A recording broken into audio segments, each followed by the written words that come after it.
So when should an entrepreneur start thinking about accessibility? From the beginning, immediately. Even just during the product conception phase, it's critical to be thinking about this. You should be thinking about how could this really benefit and improve the life of a user with or without a disability.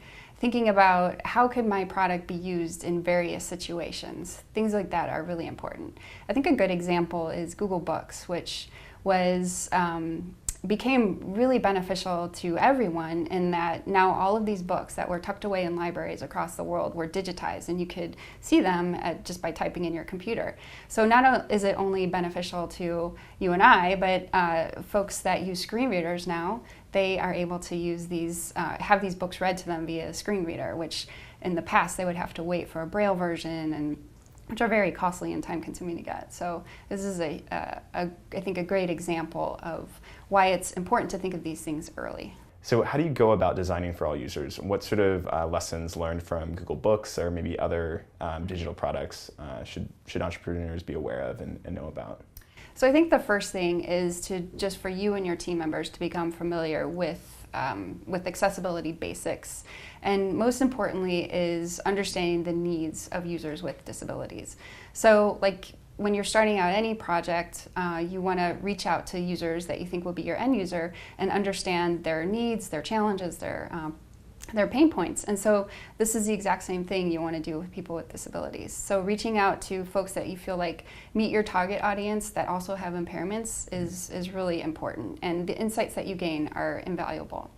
The other thing you want to do is become more familiar with assistive technologies. So assistive technologies are tools that a number of people use to just kind of help them achieve the same tasks that other people would with just a little bit of assistance. So examples of this are closed captioning in videos where you can see the words that are being said. You see those typed at the bottom of those.